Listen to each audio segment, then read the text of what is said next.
Selamat hari yang cerah, teman-teman Rainer Budi Harto. Teman-teman, kali ini saya mau sharing film Labrio.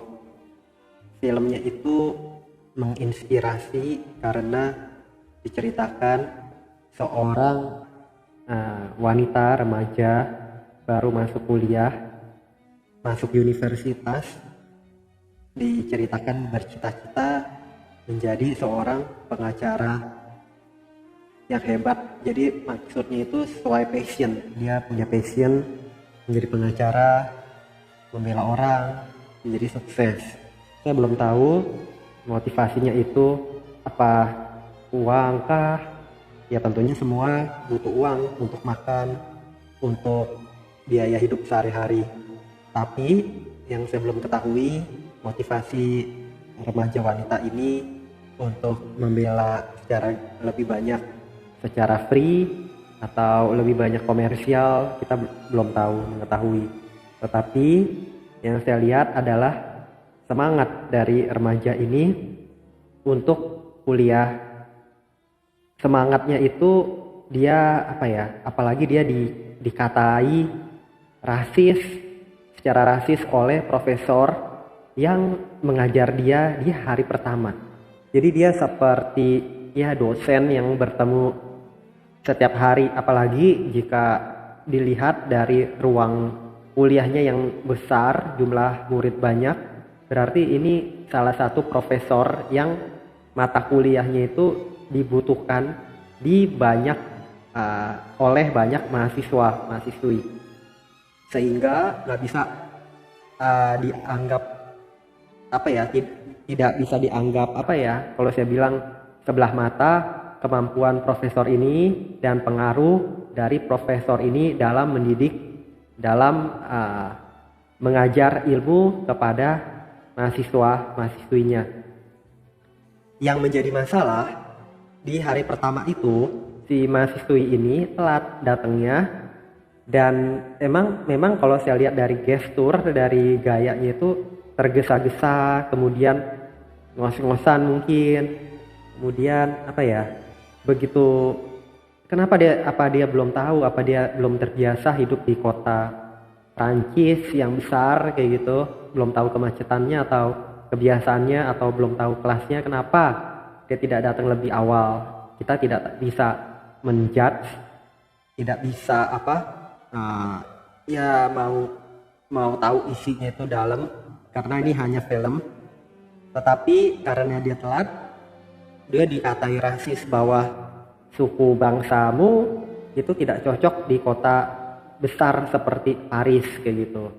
Kamu hanya cocok di negara berkembang, apalagi kamu keturunan bla bla bla, ya gitu, yang minoritas di Prancis, Paris.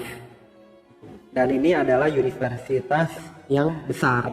Sekali lagi ini hanya film, dan perkataan profesor ini membuat si wanita sakit hati, kemudian kesel, dendam. Nah, itu tandanya belum mateng, tandanya belum seharusnya nih, saat seseorang menegur dan mengatai kita yang mungkin menjelek masuk ke hati kita, dan kita tidak bisa menangkal, tidak bisa menangkis, atau kurang bisa mengatasi hal tersebut, berarti orang tersebut saat itu mungkin sedang lebih hebat, sedang lebih bagus kekuatannya daripada kita. Jadi kalau ada energi, mungkin energi dia saat itu lawan kita lebih besar dari kita. Kalau dia berhasil seperti membuat kita sakit, membuat kita tidak nyaman, seharusnya saat ada orang yang mengatakan hal yang membuat kita tidak enak, kurang nyaman kayak gitu, kita bisa mengatasinya. Entah, kita biasa aja, kita tidak ambil pusing, kita tidak mempedulikan, atau kita bisa menjawab, atau kita perlu diam, atau kita tidak perlu meladeni. Itu banyak faktor, dan itu adalah nanti sesuai kemampuan kita dalam menangani hal tersebut. Apa yang harus kita lakukan terhadap hal tersebut. Si mahasiswa ini dikatakan dia sampai dia dibela oleh mahasiswa lain sampai dimasukkan di YouTube. Ya, jadi profesor ini dalam posisi yang sebetulnya kalah, yang salah, karena dia membuli orang dan secara terang-terangan di depan umum dan menyakitkan kayak gitu. Apalagi bawa-bawa suku, ras, agama, minoritas. Kemudian viral di internet, di YouTube gitu. Sampai nanti dikatakan si profesor akan dihakimi, akan disidang, akan bisa dikeluarkan, tidak bisa berkarir lagi, jadi diblok karena dia berlaku jahat, berlaku tidak baik, tidak beradab kayak gitu. Apalagi pendidikan kan, sektor pendidikan harus mencontohkan suatu hal-hal yang baik, yang bagus, yang benar. Ini tidak. Kemudian apa selanjutnya terjadi dengan mahasiswi ini? Si profesor pada akhir kuliahnya di saat itu menyatakan bahwa universitas kita ya kalah bertahun-tahun dalam lomba debat antar universitas. Karenanya dia mengundang bagi yang berminat, bagi yang ingin ikut lomba, tentunya untuk memenangkan perlombaan, nah ujung-ujungnya untuk mendaftar. Silahkan ambil formulir pendaftaran pada meja di depan. Oh, yang berbicara ini adalah rektor malahan. Rektor itu seperti pimpinan universitas atau pimpinan fakultas, kurang paham juga atau saya lupa memang. Oke, begitu kuliah berakhir, orang-orang banyak yang mengambil dan itu nanti akan diseleksi siapa yang akan mewakili, apakah nanti berupa tim atau individu. Oke, ternyata dia mau saat pulang dia kepengen ngambil, jadi oke lah, sudah rada cool down, tenang, dan dia mau mengambil berkas tersebut. Namun dia ingat kata-kata rasis dari si profesor, sehingga ia mengurungkan niat tersebut. Tetapi namun pada kelas berikutnya si profesor kan telah tahu bahwa dia tidak mendaftar, tetapi dia melihat bahwa si mahasiswa ini seorang yang minoritas. Jadi profesor itu ilmunya banyak, biasanya banyak melakukan percobaan ya, uji coba kayak gitu, makanya dia jadi dia bisa naik menjadi profesor itu karena banyak, saya lupa kata-katanya, maksudnya itu harus diwajibkan melakukan banyak percobaan sampel, percobaan untuk makalahnya, penyelidikan kayak gitu, atau enggak orang bikin skripsi itu bikin laporan, bikin sebutannya survei atau gimana ya, pokoknya sehingga dia untuk bisa menjadi profesor itu banyak deh tantangannya, banyak apa yang harus dia perbuat. Nah, dia memahami bahwa mahasiswa ini bisa menjadi sampel contoh yang baik untuk disertasi atau bagaimana ya, untuk percobaan dia, untuk memang standarnya profesor itu harus banyak bisa memiliki percobaan. Saya kurang pas kata-katanya, saya kurang tahu apa itu percobaannya bagaimana di bidang hukum, di bidang kemahasiswaan, sehingga dia itu sebagai pengajar, dia bisa mendidik, dia bisa menjadi panutan, ilmunya dia bisa dipakai sebagai acuan dari universitas, dari kajian dari masyarakat, bahwa kalau seorang minoritas itu bisa, contohnya ya, kalau diambil studi kasus, minoritas ini bisa menjadi seorang hebat, bisa menjadi orang yang berpengaruh gitu. Jadi tujuannya itu nanti profesor akan seperti itu yang digambarkan. Cuman digambarkan di awal dia menjadi rasis karena memang dia ingin memancing si mahasiswi agar bereaksi. Benar, bereaksinya itu dia marah, tapi dia coba baiki lagi.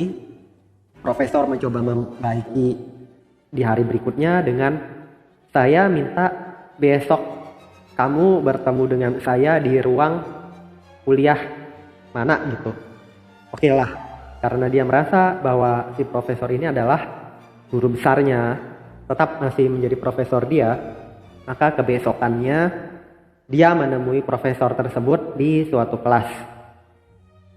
Kebesokannya di kelas tersebut, profesor menyatakan bahwa saya telah mendaftarkan kamu untuk mengikuti ajang debat. Saya akan melatih kamu menjadi jago debat. Mulai dari saat itu dia pancing lagi. Dia bilang, baju kamu itu jelek, baju kamu itu tidak pantas dipakai di universitas ini.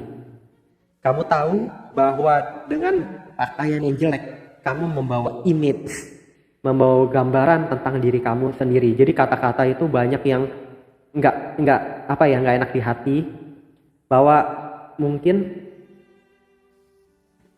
mahasiswi terus dilatih untuk menjadi hebat. Saya di film terus tidak terlihat motivasi profesor ini apa pada awalnya. Tapi karena dia punya nama besar, profesor itu ya tadi yang saya katakan, sehingga si mahasiswi ini tetap masih menuruti dan dia bilang coba profesor bilang kamu agar bisa berbicara publik secara jelas, ngomongan kamu tidak boleh belibet. Saya pun masih belibet karena saya bukan pendidikan komunikasi. Saya tidak dididik komunikasi, cuma saya pun berlatih. Dan si mahasiswa ini dikatakan selain itu harus dia bisa mengatasi kegalauan, mengatasi gangguan, tidak boleh malu, jadi bisa mengeliminasi semua gangguan, distraksi yang ada. Berlatihnya akhirnya diajak ke bis umum. Kalau di Jakarta saat ini, apalagi setelah pandemi kan, itu kan orang kayaknya nggak boleh berbicara. Saya nggak tahu kenapa di Prancis itu bisa berbicara, apakah memang kebijakannya bisa berbicara, apalagi teriak-teriak, karena berlatih di publik. Saat itu orang tidak mempedulikan dia, malah alah kamu ngomong apa sih kayak gitu, dan dia mesem-mesem ketawa sendiri karena malu. Sedangkan si profesor itu menunjukkan dia berpakaian rapi, berpakaian jas, dan dia seperti dirigen mengomando, ayo kayak gitu. Jangan terpengaruh, jangan terpancing, jangan cengengesan, berbicara yang jelas dan berpakaian yang rapi kayak gitu. Akhirnya seperti belum berhasil. Amis romains, mes concitoyens, écoutez-moi ainsi de César. Souvent est enterré avec leurs os. Le mal que les hommes ont fait vit à ensevelir César, non le louer. Monsieur Brutus vous a dit que César fut en... Et grave aussi en fut le châtiment. Comment ça, ferme ta bouche? Amis romains, vie après eux le mal que les hommes font, non pour le louer, qu'il en soit ainsi. Ainsi de César. Pour ensevelir César, le bien est souvent de César. Tapi ada naik level sedikit, dia menjadi lebih berani berbicara dan dia harus belajar menyambung kata-kata dari A, B, C, D, E. Dia bisa menyambung secara runut. Misalkan dia berbicara tentang pakaian. Kenapa pakaian harus rapi? Kenapa pakaian harus mencerminkan nilai moral, tidak seperti katakan teroris, atau kenapa pakaian harus sopan? Kenapa pakaian harus terlihat nggak usah terlihat mahal, tidak perlu terlalu terlihat mewah, tapi walaupun sederhana tapi rapi dan bagus, bisa menunjukkan aura positif gitu. Saya pun belum bisa mengikuti seperti itu. Yang namanya ini hanya film, tetap hal-hal positif yang bisa diambil kita ambil. Akhirnya ya udah, dia waktunya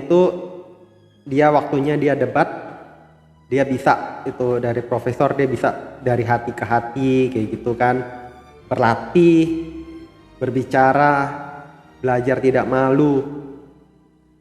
Akhirnya dia dipancing saat debat oleh mahasiswa dari perguruan tinggi lain, dikatakan bahwa dia tidak setuju dengan pakaian teroris seperti teroris kayak gitu. Jadi yang pernah diajarkan kebetulan kisi-kisi, malah kisi-kisi. Jadi si profesor ini pengalaman.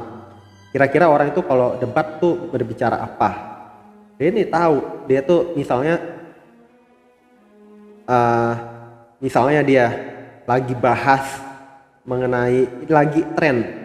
Misalnya trennya itu lagi tentang terorisme atau penghinaan terhadap suatu golongan tertentu atau bully, itu mungkin lagi tren, maka dia saat itu dibilang sama lawannya, ya dia tidak setuju akan pakaian seperti teroris, dia tidak setuju orang yang berpakaian seperti itu walaupun dia bukan teroris. Nah, dia nggak tahu kenapa si perempuan wanita ini terpancing lagi, dia marah. Bukan begitu, dia bilang. Itu hak setiap orang untuk bisa berpakaian apapun. Yang penting dia tidak melakukan kejahatan. Dan dia itu terpancing pokoknya. Dia itu jadi setiap orang terpancing, maka dia seperti runtuh. Seperti dia dikuasai oleh negatif dari si positif. Atau negatif dia kalah daripada yang lain. Negatifnya dia itu lebih rendah dari orang lain yang walaupun negatif tapi lebih positif, lebih tinggi energinya si perempuan itu seperti terkalahkan. Tetapi untungnya walaupun si lawan itu lelaki pria memberikan energi negatif tapi kebablasan sehingga menjadi energi negatif juga menjadi domplang. Apakah ini kehendak alam atau bagaimana, sehingga si pria itu menjadi kalah karena dia bersiul, karena dia ada seperti berceloteh yang membuat juri tidak berkenan. Jadi bersiul sama satu lagi itu seperti menginterupsi, dikatakan menyamber, padahal tata aturan saat debat tidak boleh saling menyambar. Jadi dia langsung melakukan dua hal yang salah. Bersiul udah fatal, kedua nyamber tidak sopan. Waktu lagi si wanita mengutarakan kata-katanya. Jadi teman-teman, kita itu harus beradab, harus punya sopan santun saat berbicara. Si perempuan wanita dimenangkan, bukan berarti dia hebat. Sampai dimarahi sama profesornya kemudian. Kamu ya, dibilang jangan terpancing lagi. Akhirnya dilatih lagi di bis umum lagi, di kereta. Coba kamu berpidato apa, saya juga kurang paham bahasa Prancis karena cuman dari gestur dan dari sikap orang di sekelilingnya, begitu melihat dia berpidato, terlihat dia itu menjadi kurang di-respect. Ada pengamen, ada yang penyanyi di dalam kendaraan, bagus nyanyinya, malah makin keras bernyanyi saat dia berbicara di publik. Kemudian ada seorang wanita hanya ngelongok gitu. Jadi ini apapun yang kita bicarakan, kalau saya tangkap di publik, orang harus paham. Kita harus bisa menguasai publik, harus bisa membuat orang misalnya diam, membuat orang memahami apa sih yang sedang dibicarakan oleh orang ini. Kita harus punya kepercayaan diri yang bagus, kepercayaan diri yang tinggi, tidak minder, harus friendly, harus bisa bertukar pikiran, dan kita harus menguasai ilmu. Misalkan ilmu itu lebih di film dikatakan ya, dalam tanda kutip, misalnya pakai persen-persen gitu, berapa persen yang demikian, berapa persen yang demikian, itu lebih seperti ada data, jadi harus megang data juga. Jadi selain berbicara yang jelas, kita harus bisa mempertanggungjawabkan apa yang kita bicarakan dengan informasi dan data yang tepat. Dan intinya kita harus bisa mempertanggungjawabkan apa yang kita ucapkan. Kalau saya menangkap demikian. Kalau kita tidak bisa mempertanggungjawabkan, artinya salah yang kita katakan. Orang tidak mempercayai, berarti seperti bullshit, omong kosong, dan orang begitu tidak menyukai ya tidak akan menyukai. Ya sudah, akhirnya dalam berbagai kesempatan debat dia menang, dan di bus itu sampai dicontohkan oleh si dosen profesornya dia, bahwa saat dia berbicara si pengamen berhenti. Ada seorang ibu sampai ngasih uang, dipikir dia itu pengemis gaya baru, pengamen gaya baru yang intelektual yang lebih tinggi gitu teman-teman. Jadi saat kita berbicara, yakin bahwa orang lain itu memahami apa yang kita katakan. Ya sudah, akhirnya si wanita menang, mendapat penghargaan, dan dia pun bisa, kan dia digambarkan pada film itu hubungan sama seorang yang dia taksir, dia sudah main mata gitu kan, ya suka-suka gitu, cuma masih malu-malu, si pria malu-malu, si wanita malu-malu, tapi si wanita telah belajar ilmu ini sehingga dia bisa pakai asas berbalik dalam berbicara. Saya yakin dia katakan ke namanya Munir, saya sedih, saya sangat sedih waktu dia bertemu Munir. Dia mempraktikkan, karena kamu tidak menyukai saya, karena kamu membenci saya, apa yang telah saya perbuat ke kamu, sehingga kamu memperlakukan saya secara keji. Ya sudah, kalau kamu tidak mau bertemu dengan saya lagi, tidak apa-apa. Saya mau mengucapkan kata perpisahan terakhir, sampai jumpa gitu. Langsung si Munir ini, karena dia mengucapkan hal-hal yang berbalik, dan dia tidak mengatakan itu, kamu misalnya bodoh ya, tidak menyukai saya, kenapa kamu tidak mengungkapkan perasaan ke saya. Itu kata-kata langsung, tetapi terlalu frontal. Jangan mengatakan seperti itu, atau tidak jelas kata-katanya. Apakah kamu menyukai saya? Itu juga tidak jelas. Jadi dia tadi kan berbalik. Kemudian yang perlu diingat lagi dari pengajaran profesor, untuk mengundang orang untuk mendengar kita, untuk mengundang orang untuk memahami kita, saat kita berbicara itu, kita itu mengatakan harus menusuk hatinya, tapi kita jangan sengaja nyakitin orang kayak gitu.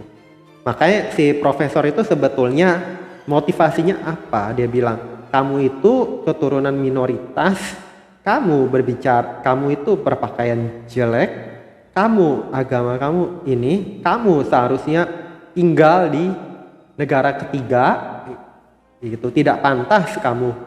Itu kata-kata yang nyakitin, tapi sebenarnya kalau didengar gitu, kenapa? Itu jadi kalau kita pakai akal sehat, kita bisa berpikir kenapa dia menyatakan demikian. Berarti kita saat itu lagi negatif sebetulnya, si perempuan itu lagi negatif, cuman coba diangkat negatifnya itu. Jadi pakai kata-kata yang cermat gitu, kata-kata yang intelek tapi nusuk. Makanya kalau orang tidak merasa cepat tersinggung, berarti ada yang salah. Dia harusnya cari tahu, kenapa kamu mengatakan demikian? Apa yang salah dengan saya? Gitu. Kalau dia bisa diplomatis, bagus. Tapi kalau dia langsung tersinggung, dia kurang bisa mengolah. Karena ini level profesor di suatu universitas. Kalau mengatakan demikian, berarti ada yang salah dari profesor itu, atau ada dirinya yang salah, atau ada apa. Ternyata kan benar, si profesor itu hanya ingin membuat si wanita maju menjadi orang hebat. Itu teman-teman. Udah, akhirnya si pacar ini si Munir namanya, dia bilang langsung otomatis, dia merasa kasihan, terketuk hatinya. Dia bilang, saya sangat menyayangi kamu. Dia bilang, saya sangat ingin berbagi hidup saya dengan kamu, saya mencintai kamu. Jadi tanpa diminta, tapi karena dia pakai retro, berkebalikan, kata-kata berkebalikan, memanggil hatinya orang lain untuk memberi fokus bahwa kamu layak dikasihi. Gitu. Saya wajib mengatakan hal yang benar kepada kamu, gitu teman-teman. Udah, akhirnya mereka berpacaran digambarkan, atau menjadi dekat, langsung dicium, diceritakan di film oleh si perempuan. Kembali lagi, debat dia menang, dia diundang makan oleh profesor, dia telah bercerita tentang Munir, dia telah mempraktikkan apa yang profesor ajarkan, dan ya sudah, ada mahasiswa lain saat penghargaan oleh universitas, karena dia berhasil membawa kemenangan, mahasiswa lain mengatakan, kamu kira itu tidak ada rencana dari seorang yang hebat dalam hal berpikir. Dia profesor, dia itu menguasai banyak ilmu, dia mengetahui banyak pengalaman, dia tahu seorang yang lagi datang telat, dan dia memiliki kesempatan untuk mempraktikkan ilmu tersebut. Sehingga apakah kamu sadar dia sengaja memanggil kamu secara rasis, ya, terus mengejek kamu, sehingga mempertaruhkan kredibilitas dia, sehingga kamu menang kan?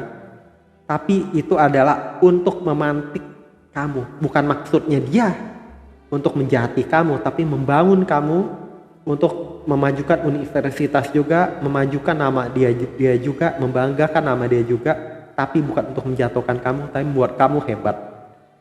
Si wanita sedih digambarkan di film, dia akhirnya besoknya dikatakan si profesor besok akan menjalani persidangan etik, dan dia cerita ke ibunya bahwa ada kejadian demikian. Ibunya juga menceritakan, dia cerita ke pacarnya juga. Pacarnya bilang, bukan kamu namanya kalau tidak bisa membela orang lain. Akhirnya dia mempraktekkan, dia bilang, ya tujuan profesor pada awalnya membuat saya sakit. Saya tidak tahu tujuannya profesor mengatakan rasis kepada saya. Tapi dalam perkembangan profesor ini baik mendidik saya, dan saya menjadi berhubungan sahabat baik dengan profesor itu, dan tidak ada maksud apa-apa berarti. Akhirnya persidangan pemakzulan atau pemberhentian profesor dihentikan. Profesor bebas.